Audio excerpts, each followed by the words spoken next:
السلام عليكم، أيامكم سعيدة يا رب. اليوم بإذن الله راح نبدأ دورة برايل، وحتى نبدأ لابد أن نعرف ما هي طريقة برايل. طريقة برايل هي الطريقة التي يستخدمها المكفوفين في القراءة والكتابة، وهي تعتمد على حاسة اللمس من خلال النقط البارزة كما تشاهدون في الصورة.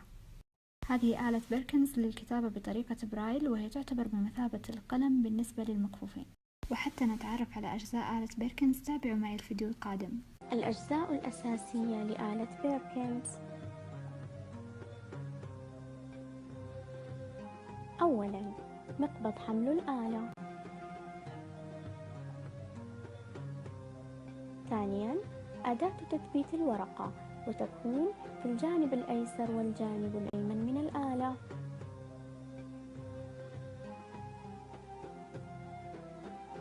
ثالثاً، مقبض التحكم للرجوع إلى بداية السطر.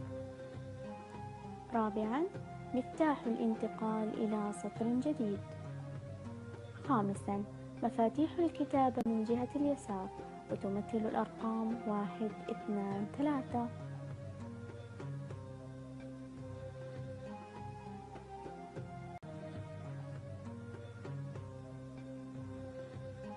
سادساً، مفتاح المسافة.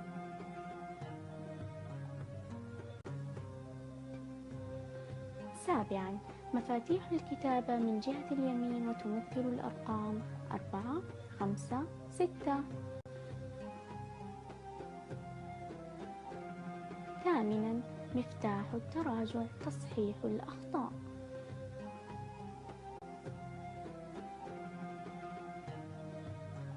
تاسعاً، مقبض إدخال وإخراج الورقة.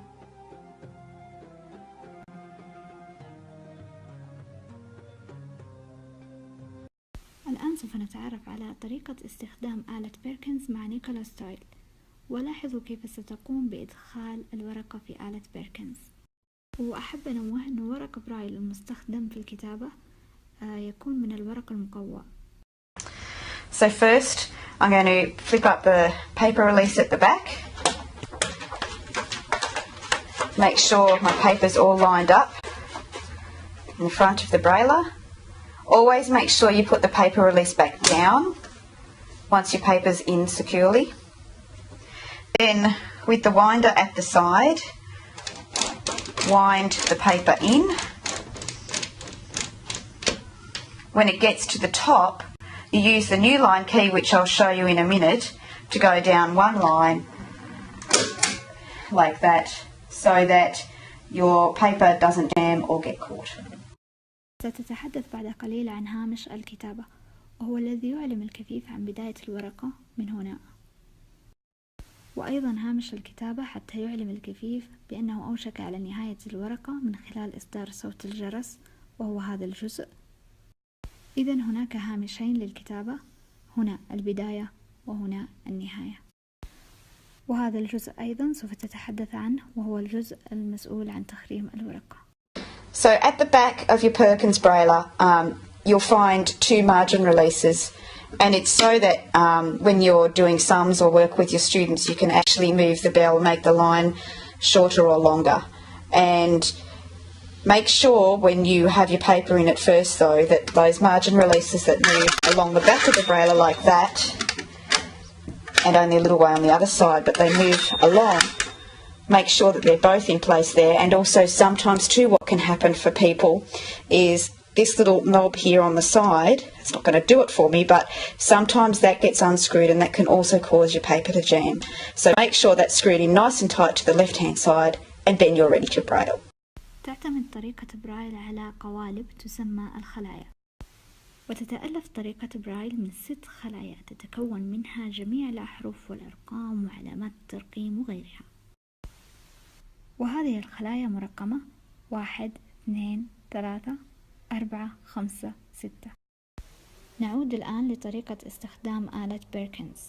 يستخدم هذا الزر لنزول السطر وهذا للعودة، وسوف ترون ذلك مع نيكولا في الفيديو القادم. أما هذه فهي أزرار أو مفاتيح الأحرف 1 2 3، أو نقطة أولى نقطة ثانية نقطة ثالثة. زر المسافة 4 5 6 أو نقطة رابعة، نقطة خامسة، نقطة سادسة. وهذا زر التراجع، كلما ضغطنا عليه يعيدنا إلى الوراء مقدار حرف. I'm going to try and explain to you the keys of the Perkins Braille in the most logical way possible. I don't think it's good necessarily to go from left to right because then it will get too confusing. So I'll start with the centre 6 keys here. On your left hand side you've got dot 1, 2, 3, and dot 1 is usually used with the index finger, 2 with your middle finger, and dot 3 with your ring finger. Then this key here in the middle is your space bar. You can use your thumb to press space. Some people feel more comfortable just moving their index finger across, and I think it's important to have that hand position as it is, but when you use your space bar, just do whatever you feel is most comfortable. But always keep that position of dots 1, 2, 3 on the left. 4, 5 and 6 you have dot 4 is your index finger, dot 5 is your middle finger, and dot 6 is your ring finger.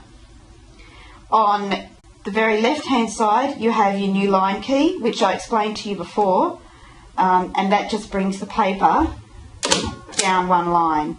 If you wanted to go back up one line, you just wind this in very gently and you'll hear it go click once. If you don't hear it, it actually will go click, and now it's back into place, and you'll actually feel it do that.